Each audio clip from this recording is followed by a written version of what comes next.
from managing COVID at home to managing your businesses to keep it afloat. Now, micro, small, and medium enterprises have been among the hardest hit by this pandemic, but there are also entrepreneurs who found opportunities amid crisis. One in General Santos City reimagined his business to bounce back to a new reality. Joining us now is Ralph Oliver Layco, who started a new venture after a major loss. Good to have you tonight, Ralph. No, thank you for having me. Ralph, Noah Solutions, your company or your product line, if I'm not mistaken, was born out of a previous business, no? A chain of barbershops that you had to close down during this pandemic. Now, we have this new surge again, and how is this affecting your business, I guess, from the production ng yung product line to marketing them? It's as if every day is a challenge because the past days we have to shift some of our employees or manpower because some of them got infected or is currently sick. And that is something as leaders we have to talk with one another, how we can be able to still sustain the operations because while we have to pay our staff, we have to also pay the bills. So it's a real balance on how we can be able to make this work, how the brands can sustain, how can we can serve our customers still. That's it, basically, just management and finding the balance amidst the chaos. Aside from Noah Solutions, you also are managing one of the biggest, if not the biggest, barbershops in Mindanao, located in Davao City. I'm not sure how the situation now is in Davao City when it comes to this surge, no? Pero meron bang mga barbero ang nagko-call in sick, and how are you managing that situation? Currently in Davao, there is not much infections as compared to what's happening currently in Manila. So most of our barbers are still working every day, and what we do is we follow protocol, and we use masks, we sanitize, we do our part, and then basically we just have to be continuing until the government tells us or the local government tells us to maybe stop our operations for a while. What's happening kasi here is we are already sanay because last year it was worse and we really closed our branches or our stores for longer period of times. So I think that prepared us on how we are going to approach this current problem when it comes to another surge that we're experiencing right now. Ralph, balikan ko lang yung Noah Solutions, no? Without sounding sexist about it, personal care products kasi are usually associated with women here in our country. Typically, Filipino men are not very particular or yung maselan ba when it comes to personal care, especially during this pandemic when everyone is staying at home. But you were able to defy this common notion and has found a niche, no, among Filipino men. How were you able to do it? First of all, I think, I'll be honest, I scratched my own itch.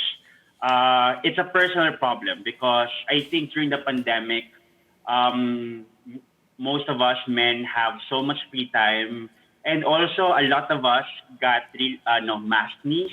And this thing about skincare or personal care is very common. And surprisingly, when we launched this, out of the remaining 200,000 pesos we had in our pocket, we were surprised because the response was so warm that the customers patronized and really helped us build what Noah is now. And I think it's not really accepting that men are not taking care of themselves. Hindi lang natin alam. Actually, di ba, when it comes to men, if you have a girlfriend, they use some of the products ng kanilang girlfriend or ng kanilang sisters. But now, I think times have changed, especially with the Gen Z and the millennials. They are very much open when it comes to taking care of themselves. They're very vocal. Actually, we're very surprised. They know the ingredients. They wanted to know more about the formulations. They're actually actively talking about it with their friends. And this is such a beautiful thing to see that the times are changing 10 years ago, you cannot expect men to actually, we make fun of them. We make shame of people or men buying products from na mga skincare products or even personal care products. But now I think we are seeing a beautiful change of the landscape. Men now are taking care of themselves on how they look because at the end of the day, if you look good, you feel good. And Right. that's our goal with Noah Solutions. And that is to equip Filipino men to be better versions of themselves without being told na you have to chase the girls, you have to, get them to bed. Right. We feel that is a very fast way of communicating to men. Men are better than that. They can actually be improved. They can be marketed to and told that they could change their lives for the better with the products they use, such as skincare products or personal care products. You know, Rolf, what I like about your company is that it is proud to have started in Mindanao. You're based in Gensan, and I would like to know how is it to compete with bigger global brands currently in the market and be among the top in the country? Yes, it is a ride, to be honest with you, kasi when we started last January. It's exactly a year ago when we said, okay, ang dami na nag-close ng mga stores and branches. Let's do something that I'm truly passionate about, and that is to help people. And I think what happened is we used our skills and our talents and our heart in building the brand, and then I think the customers really felt that. In the age na parang most of us are being marketed to by big corporations, which are amazing brands, I think it's refreshing for the customers to see a brand that cares, that is very concerned, that communicates to them in real time, that educates them. When you do this to the customers, especially the customers of today, which is yung Gen Z and millennials are actually 70% of the Filipino market, which means the Philippines is a very young population.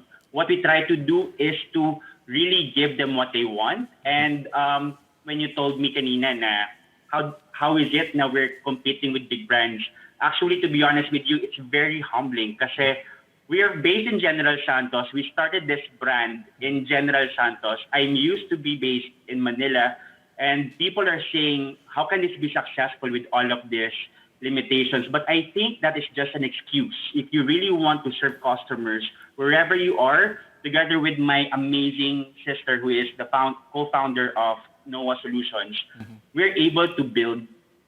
There's no excuses for us to build a great brand, especially nowadays where people buy online, so they don't buy much sa mga physical stores as before. They buy more online, and now that gives us an opportunity to provide for them better, with more heart, with more customer service, with quality products, and they feel it. And I will tell you, I will never be here, Noah will never be here if it's not because of our customers. Well, thank you for your time, and we wish you good luck on your business, Ralph Oliver Layco.